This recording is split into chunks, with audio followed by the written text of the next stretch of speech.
if you have a backyard, like if you live in a home that's got a backyard that's not being used, you can rent out your backyard to dog owners who just want to have somewhere for their dogs to run around, right? They live in a condo. If you have a spare room, you can rent out your spare room. If you have a garage, you can rent out your garage. If you've got tools just sitting around in your garage, people will pay you to use your tools. There's so many apps that are out there that help you generate income with things that you already have in your life today. So you're not spending necessarily more time or money to create income that will help you reduce those expenses if you're in debt, or it's just going to help you get to those financial goals so much quicker. Welcome to the Business Ownership Podcast, brought to you by Awareness Strategies, helping you navigate the waters between entrepreneurship and ownership. Hey there, peeps. This is Michelle Nedlock, and I'm super glad that you're here with us today because I am here with my most amazing guest, Angela. Angela, thank you so much for being here with us today. Thank you. Awesome. So give everybody the highlight of who you are and what you do for business. Yeah. So my name is Angela Duncan, and I am the founder and CEO of Empower Her Money. Nice. So my understanding of what you're doing is helping women particularly to understand how money works and more so how their mindset around money works. Yes? Yes, that's a lot of what I do. And then I also teach them how to invest in alternative investments as well. Yeah. Okay, we're going to have an awesome conversation, but let's back up the bus just a little bit first. How did you get into money as your thing? I mean, it's a very attractive thing. How did you get into money as your thing? Yeah, so I am a survivor. I'm a childhood survivor of poverty and abuse. And I learned about money very early on because I always felt like if I had money, I would not have gone through what I did as a child. I always thought that that was my solution. You know, that was what I needed in order to get out of the poverty and to get out of the abusive situation that my mom had put our family in. And so I went on this pursuit. I went to college, got my finance degree, and I landed at a bank and wanted to go down the financial advisor route because, again, I was pursuing money, thinking that that was what's going to lead me to happiness. And what I find is that was part of it, yes, but I still had a money mindset problem. A lot of what I learned as a child, I was carrying into my adulthood. So I continued to pursue money and investing and learning about, the stock market, real estate, insurance, and today alternative investments.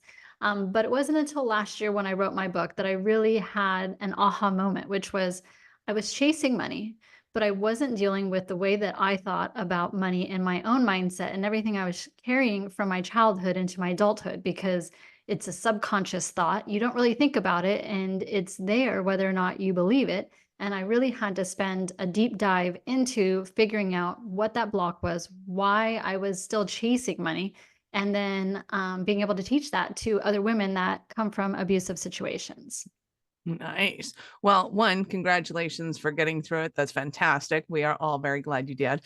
And two, to be able to take it and turn it around and turn it into something incredible like you have is awesome, because a lot of people think that the subconscious beliefs that they're carrying with them are simply things like money doesn't grow on trees, we're not rich, we can't afford that. But to me, it's a lot more insidious than that. It's sneakier. It's coming around. So what are some of the ways that you have found that people's beliefs get in the way of their money? Yeah, so I like to do an activity very similar to what you said. What are some things that were taught to you as a child? And we write them down. If you do any research on the brain, most of your subconscious beliefs, especially around money, are formed by the time you were 7.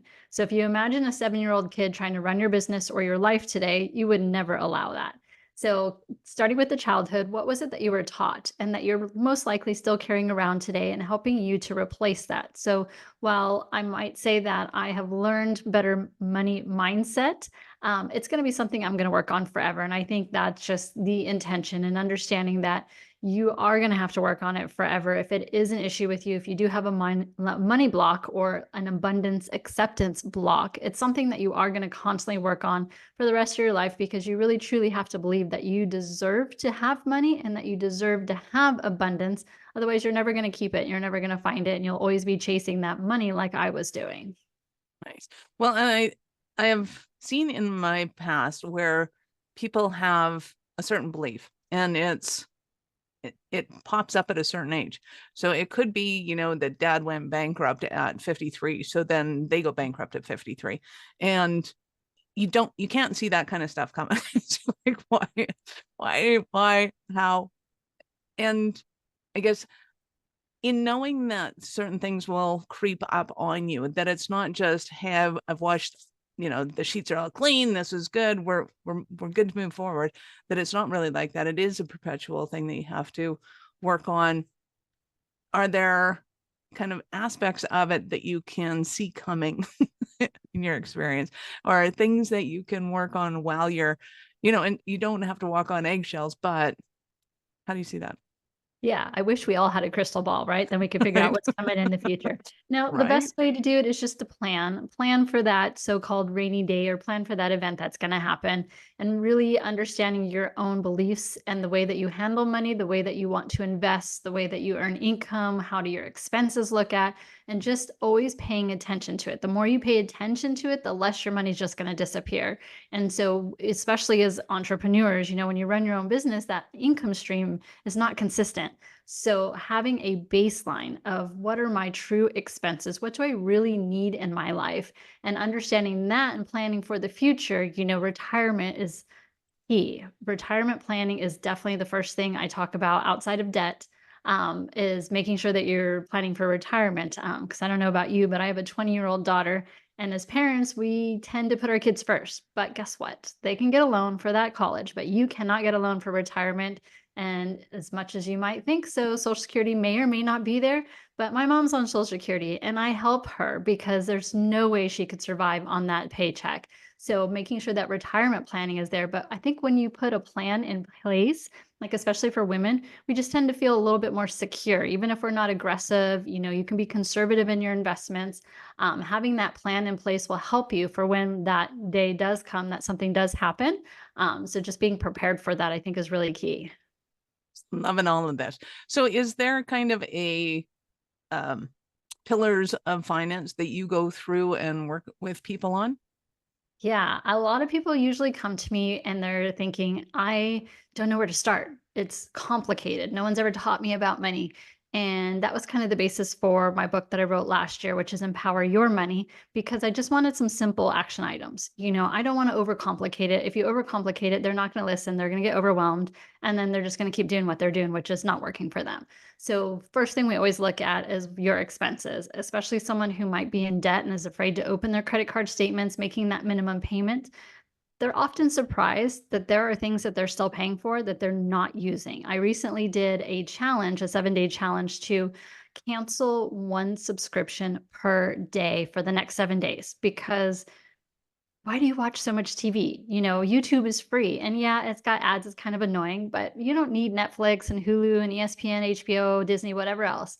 I understand if you have kids, but you can still watch a lot of content on free subscriptions. So, challenging you to kind of take back that expense and putting it towards your financial goals instead so you can accomplish them quicker, and being in control of your money instead of allowing those silly little expenses get in the way. Now, granted, you're not going to become a millionaire by canceling your Netflix, but it's the action of taking control of your finances that help you feel better about where you're heading, about your financial goals, and really paying attention to where your money is going so that you work hard for it. I don't want it just to leave me. I want it to work hard for me too.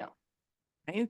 Well, and I don't think people realize how much, if they took those Netflix subscriptions and put that towards their investment every month. So, back when I was growing up, it wasn't, you couldn't just put, $6.85 away unless it was into a bank account. And now you can put it into almost anything, which is rather outstanding. You can buy Apple stocks for $6. Nobody cares. And that is truly fantastic. And I want to talk about the opportunity in that. And the benefit of having little kids is that they like to watch the same thing over and over again. So you watch one movie and you're pretty much going to get the next 3 years out of it. Yes, You may very go true. insane, but your child's going to love it. So talk to me about the ease of investing now and what opportunities people have. Right. So that's kind of the downfall of today's day and age is we've got so much information. Like, how do you weed through what is out there? My approach, especially early on in your investing career, is to find a mentor, find a coach, find someone who's doing things correctly, or at least that has a similar value system than you, right? If you're kind of a conservative person, find someone who's more conservative. If you want to be riskier, if you're younger and you've got a lot of time on your hands, you want to be riskier.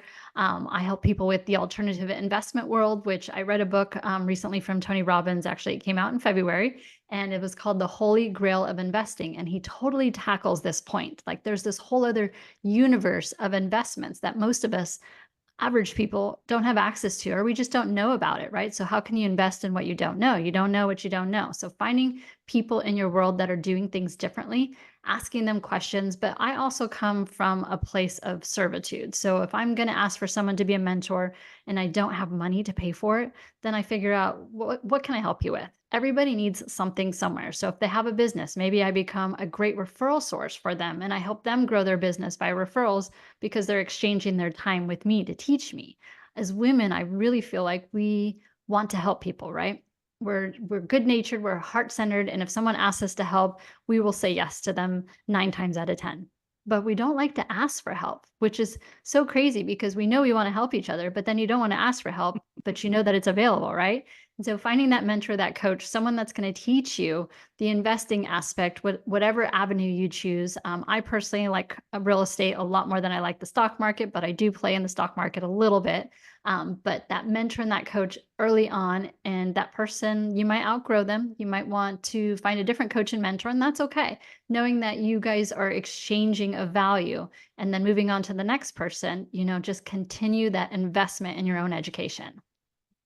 Well, and to me, real estate has changed immensely too, because once upon a time, unless you had 30% down on a house, it was like, oh, sorry, go away.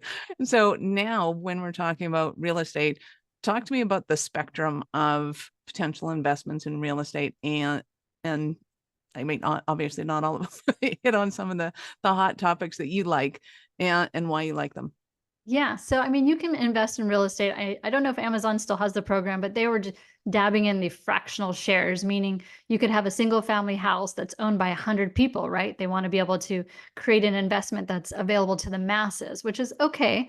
But if you don't know what you're doing, you're just going to lose money. So, starting off in real estate in your own home, I don't believe that your home is an asset. It's a liability because it's not paying you anything, but figuring out what realm in real estate that you want to focus on. For me, in this day and age, I am very heavy into tax liens, and there's multiple ways to invest in tax liens. I'm also into commercial short-term notes because we are in an industry where banks don't want to lend right now and want to be on the other side to help businesses or developers grow. But those are some alternative investments that are not available to everybody. And I definitely don't recommend that for a starting place. But invest in your education, figure out in your own area, what does the real estate market look like? What are houses going up for sale? What's that dollar amount? What are they renting for? Is this going to be an opportunity for you? And again, find a mentor, someone else that's already an investor and is doing well. Figure out what they're doing and maybe give them a little piece of your investment. If you have money to be able to do that, then you're incentivizing them. They want to help you. They want to go out and find the best deal because now they've got a piece of it. So find a lane, learn about it, find a mentor, and then execute. I'm a big fan of ready, aim, aim, aim, fire, especially when it comes to investing, because I don't want to lose money. Warren Buffett's #1 rule is don't lose money. So he's kind of smart. I think he knows a little bit about investing. I kind of want to figure out what he's doing, but just involve yourself around people that are doing things where you want to be. Well, and Warren's got some sage advice like buy low, sell high. It's like, yeah, if only Easier it were said than that done. easy. Yeah. Right. So when it comes to education, I find that a lot of people right now, especially, are into the idea of I'm going to learn from a ton of different areas, and then 15 years from now, I'm going to make a decision. And to me, there's a drawback to that as well. That and I am so my advice is always ask 3 times more questions as you're willing to pay money into it. So Mm. you gotta, yes, you want to ask questions, but at some time you have to have the experience of doing something. And whether that is, signing a mortgage or signing a contract for a lease or signing something that terrifies you, that gets you out of your comfort zone, so that you know that at that point, that's when you're actually learning something. Before that, it's research and development, and it's neat, but you don't know it until you know it. Otherwise, you're just regurgitating people's information. At what point do you think people need to kind of get involved so that they have that learning experience? Once they have their financial house in order, meaning I know what my income is, I know what my expenses are, I know how much money I can set aside for investing. And if I lost 100% of it, then I'm still okay. I still have a roof over my head. So figuring out how much that investment income looks like first. And really, you're never going to be an expert in any field. I've been studying money for 25 plus years. I do not think I'm an expert by any means. I'm a constant student, and I've had some success, I've had some failures, but I learned. I think the failures is probably the most expensive education, but I definitely learned. And it's going to be different for every person. So once you've invested some time and you have a mentor, you've got to be able to pull the trigger because, you can learn about it all day long, but you're never going to create wealth unless you take action. And you are going to have to take action before you're ready. And that's just kind of what you're going to accept and give yourself grace that you might make some mistakes, but don't stop trying. At least keep getting out there, figure out what it is that you did wrong, learn from it, and then get back up and go again. Nice. Well, I often told myself, at least I'm learning something in this, and I've spent more money on shoes before. So that was always my threshold was if I spent this much on shoes before, okay, I can afford to learn those.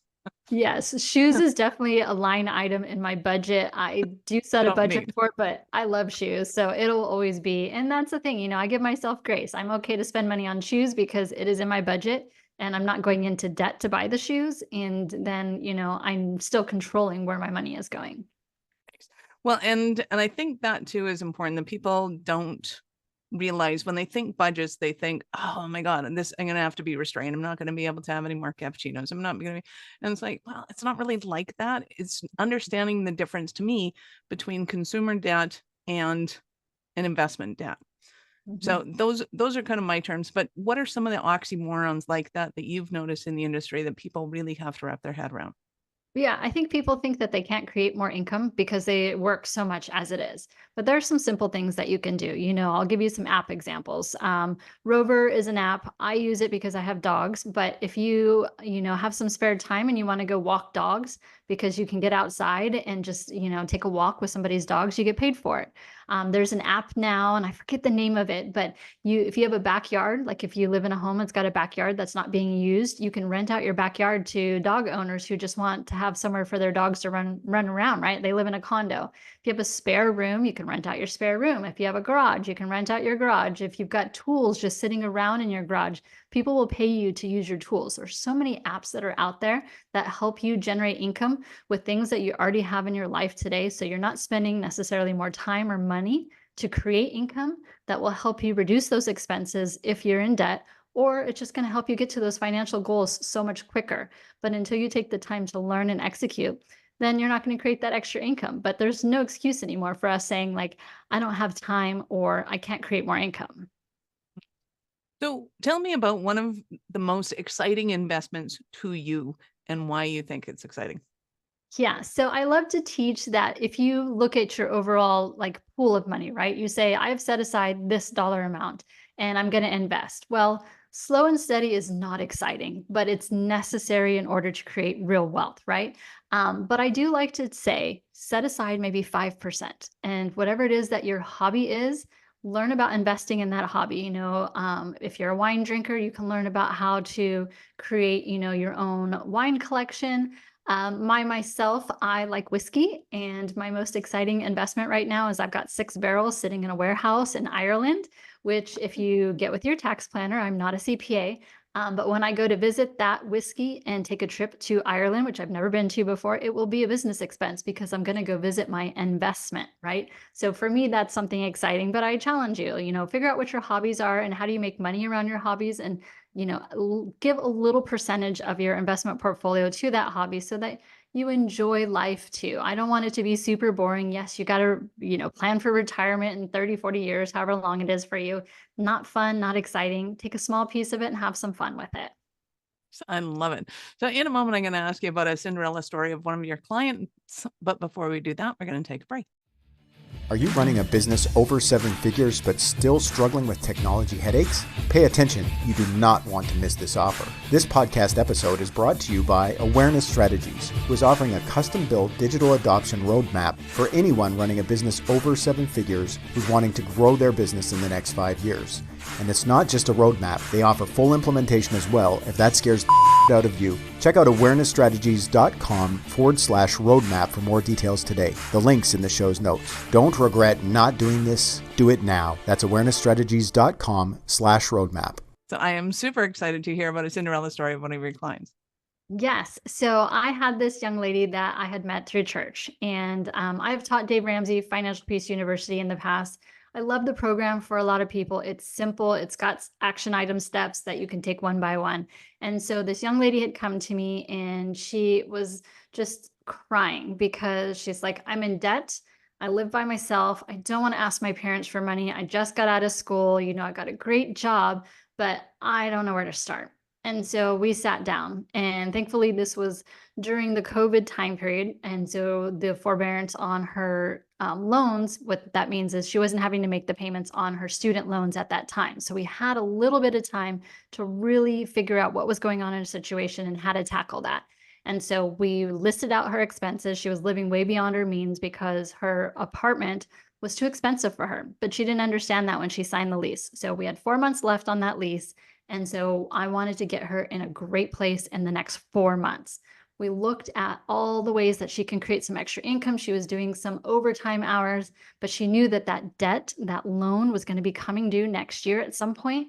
And so it was really weighing on her. I encouraged her to continue to go to like church groups, talk to other women, see what else they're doing. And she met this incredible person who ended up being her roommate. So when her lease was up, she cut her housing costs more than half because they found something that was more affordable that they could move in together. It was a 2-2, so it was a perfect situation. It was a girl from church that she really liked, and their values lined up. And we just tackled that credit card debt first so that when her loans came due next year, not only was her housing expense lower, her credit card debt was gone.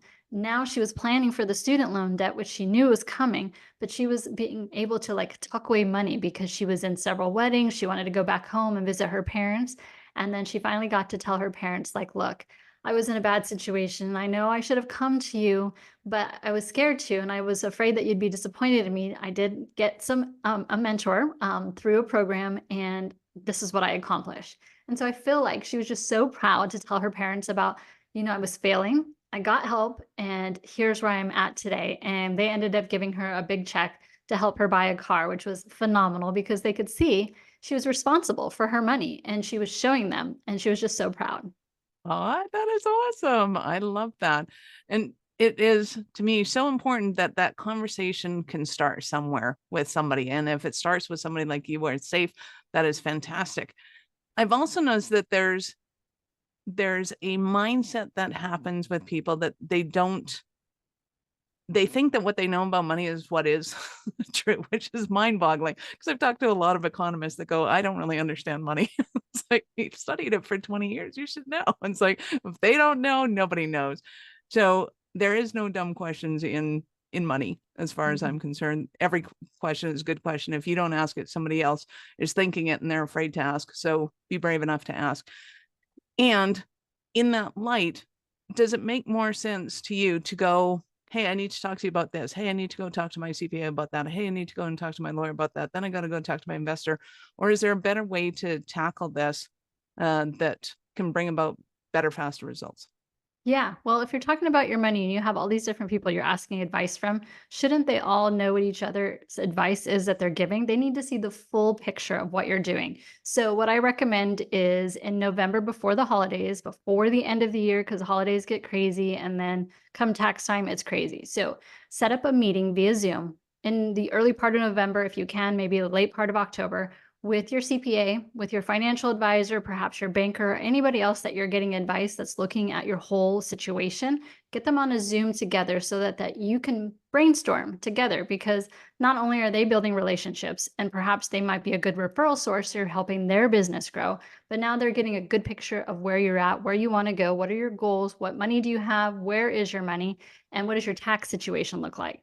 Then they can all plan together and put together a solid plan for you for the next year. And you have to keep in mind too that your CPA typically is going to be someone who files your taxes. You give them information, they file your taxes. They're not necessarily going to tell you about all of the IRS rules that are out there for you to take advantage of. That's a tax strategist. It's a different role. And if you have the ability to have a tax strategist, if you're at that point in your career or in your business, I highly recommend that, as well as that part of that Zoom meeting. But at least get your CPA, your banker, your financial advisor, even your lender involved, because there could be other things that you might not know about that you could take advantage of that will help you hit your financial goals that much quicker. So discovering that whiskey in Ireland, and exactly how much you can write off, and exactly how much it could help you build your business. You never know. Awesome. Angela, you've been absolutely fantastic. I know our listeners are going to want more from you. How did they start their journey with you? Yeah, reach me on Instagram, Empower Her Money. I'm also on LinkedIn and Facebook as Angela Duncan, and I would love the opportunity to help out your audience. I do have a freebie if they are interested in launching their own podcast. I was teaching that course, and so I just want to give that checklist away for free to your audience. All they need to do is just message me podcast. I'll send them that checklist. So if they do want to start their own podcast, it's a step-by-step guide so they can just get it done themselves. Nice. I love it. And mention your book as well while we're here. Yeah, Empower Your Money. It is a simple book, 101 tips for you to implement immediately into your life to help you create income, and it is available on Amazon. I love it. We will have all of Angela's links in the show notes, so go ahead and scroll down, click on the links, open up in a new browser, because we're not done yet. So Angela, I get to ask you, at what point in life did you know you were especially kind of crazy enough to think that you could become an entrepreneur? Oh, early on, early 20s. I just didn't follow instructions very well, and I got tired of being told what to do. So people, if you have children that are like us, you know that they're destined for something else. That is awesome. I love it. You've been absolutely awesome. Any last words for our peeps? Yeah, just invest in yourself. Take the time. Nice. Thank you so much for being here, Angela. I appreciate your time, and I know how valuable it is. Thank you. Thank you. Peeps, thank you for being here with us today. Be sure to subscribe to the show and share it with your friends. We love helping entrepreneurs grow. Are you running a business over 7 figures but still struggling with technology headaches? Pay attention, you do not want to miss this offer. This podcast episode is brought to you by Awareness Strategies, who is offering a custom-built digital adoption roadmap for anyone running a business over 7 figures who's wanting to grow their business in the next 5 years. And it's not just a roadmap, they offer full implementation as well if that scares the out of you. Check out awarenessstrategies.com/roadmap for more details today. The link's in the show's notes. Don't regret not doing this. Do it now. That's awarenessstrategies.com/roadmap.